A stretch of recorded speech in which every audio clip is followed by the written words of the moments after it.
Ukraine युद्ध की ओर, जहां रूस और यूक्रेन में युद्ध के दौरान न्यूक्लियर हमले का खतरा बढ़ गया है। यही वजह है कि यूरोप के कई देशों में न्यूक्लियर बंकर की मांग पिछले साल की तुलना में 2 गुनी हो गई है। टेलीग्राफ अखबार की रिपोर्ट के मुताबिक जर्मनी, स्विट्जरलैंड, फ्रांस, ब्रिटेन ऐसे देशों के नागरिकों ने न्यूक्लियर बंकर पर जानकारी मांगना शुरू कर दिया है।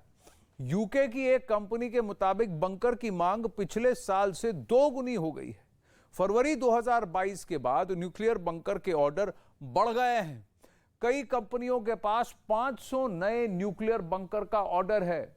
एक बंकर की कीमत 4 करोड़ के करीब बताई जा रही है और बड़ी कीमत के बावजूद ऑर्डर्स भी बढ़े हैं।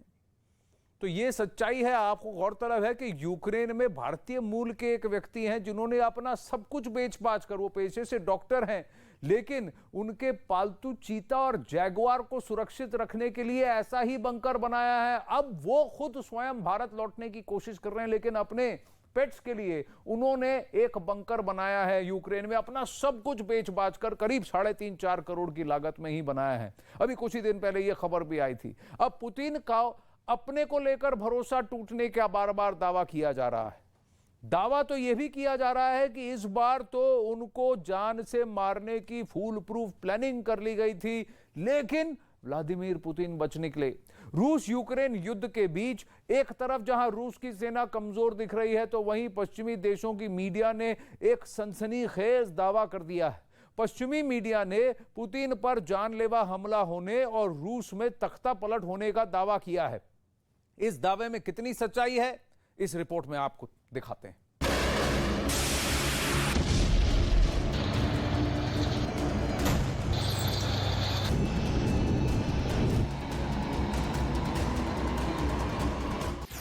क्या पुतिन की हत्या की साजिश रची गई थी? क्या 2 महीने पहले पुतिन पर जानलेवा हमला हुआ था?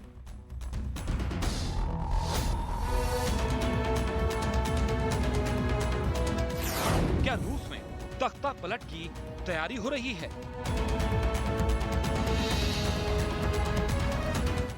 करीब 3 महीने बाद भी रूस यूक्रेन के बीच युद्ध मैदान पर किसी अंजाम की तरफ बढ़ता नजर नहीं आ रहा।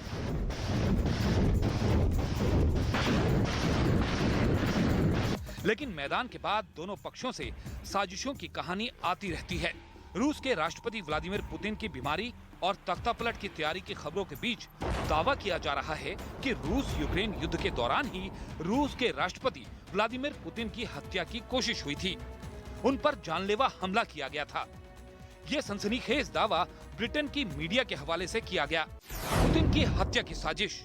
ब्रिटेन के अखबार मिरर के मुताबिक एक इंटरव्यू के दौरान यूक्रेन के डिफेंस इंटेलिजेंस प्रमुख ने दावा किया कि करीब 2 महीने पहले पुतिन की जान लेने की कोशिश की गई थी और हत्या की यह कोशिश हुई कफकास इलाके में, जिसमें अर्मेनिया, अजरबैजान, जॉर्जिया और रूस का दक्षिणी हिस्सा शामिल है। यूक्रेन के डिफेंस इंटेलिजेंस प्रमुख के मुताबिक रूस की सरकार ने इस हमले की खबर को दबा दिया था। दावे के मुताबिक अगर पुतिन की हत्या हो जाती तो रूस के मौजूदा नियमों के मुताबिक वहां के प्रधानमंत्री मिखाइल मिशुस्तिन अगले 90 दिनों तक या फिर नए चुनाव होने तक सत्ता संभालते। हालांकि पश्चिमी मीडिया के मुताबिक पुतिन की मौत के बाद उनका करीबी माने जाने वाले निकोलाई पात्रुशेव को उनका उत्तराधिकारी बनाया जाता, जो कि रूस के खुफिया एजेंसी FSB के चीफ रह चुके हैं और उनके बारे में कहा जाता है कि वो कट्टर विचारधारा के हैं और यूक्रेन से जारी जंग के समर्थक हैं।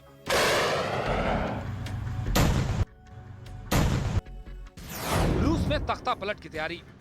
इतना ही नहीं, ब्रिटेन की मीडिया रूस में तख्ता पलट का भी दावा कर रही है। ब्रिटेन के अखबार मिरर के मुताबिक एक इंटरव्यू में ब्रिटेन के खुफिया एजेंसी MI6 के चीफ रह चुके रिचर्ड डार्लोव ने रूस में तख्ता पलट का दावा किया है। साथ ही MI6 के पूर्व चीफ ने यह भी कहा कि तख्ता पलट की तैयारी की अटकलों के बीच विद्रोह को टालने के लिए पुतिन को सत्ता से दूर भी किया जा सकता है। इतना ही नहीं, रिचर्ड डार्लोव ने दावा किया कि अगले साल तक पुतिन की कुर्सी छिन सकती है और उन्हें गिरती सेहत के बहाने ऐसी जगह भेजा जा सकता है जहां गंभीर बीमारियों का इलाज किया जाता है। और उनके इन दावों का समर्थन MI6 के ही एक पूर्व एजेंट ने भी किया, जिन्होंने पुतिन के न सिर्फ बीमार बल्कि बहुत ज्यादा बीमार होने का दावा किया। Clearly he is seriously ill. I mean, how terminal or incurable it is not clear. Whether it's cancer or Parkinson's, it probably is, but we can't be entirely sure.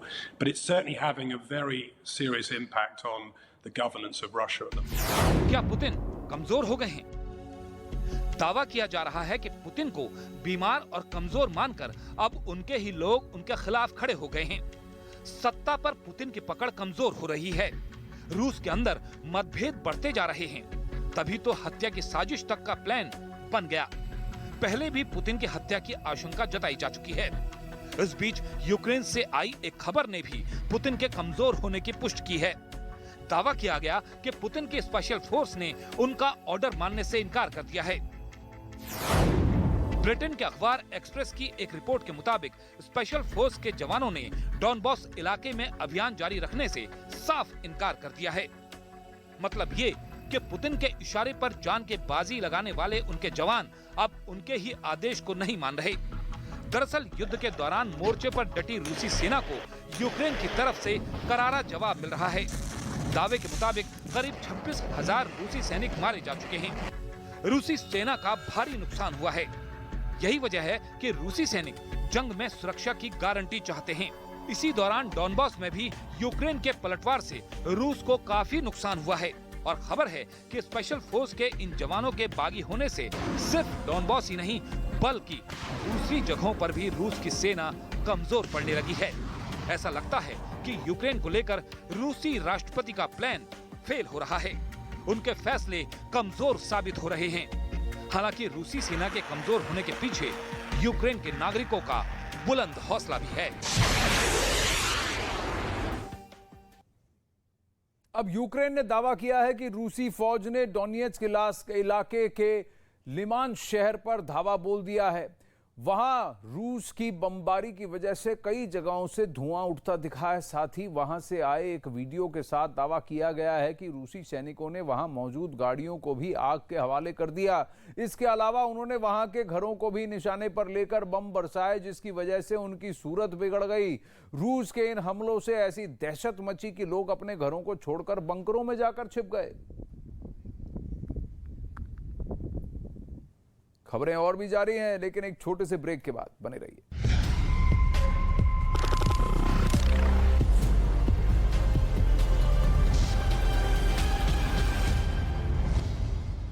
Putin की सेना पर हमला बोलते दिखे।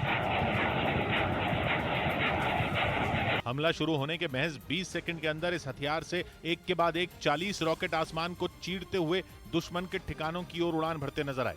कुछ देर के लिए तो ऐसा लगा जैसे वहां रॉकेट की बरसात शुरू हो गई हो और पूरा इलाका धमाकों की गूंज से थर्रा उठा।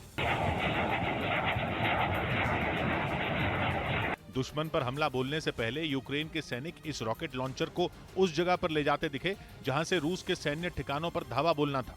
सारी तैयारी होने के बाद लॉन्चर ने रॉकेट की बौछार कर दी। उधर रूस ने अपनी ताकतवर तोपों की मदद से किए गए ताबड़तोड़ हमलों से यूक्रेन की सेना को भारी नुकसान पहुंचाने का दावा किया, जिसका एक वीडियो भी रूस की ओर से जारी किया गया। हालांकि रूस ने यह नहीं बताया कि ये हमले किस जगह किए गए, लेकिन हमलों का जो वीडियो जारी किया गया उसमें रूस के सैनिक अपनी तोप को हमले के लिए तैयार करते दिखाई दिए और तोप में गोले लोड करने के बाद उन्होंने दुश्मन के ठिकानों पर भीषण हमला बोल दिया। कुछ ही मिनटों में रूस के सैनिकों ने यूक्रेन के सैन्य ठिकानों को निशाना बनाकर कई गोले दागे, जिसकी वजह से पूरा इलाका धमाकों की आवाज से गूंज उठा।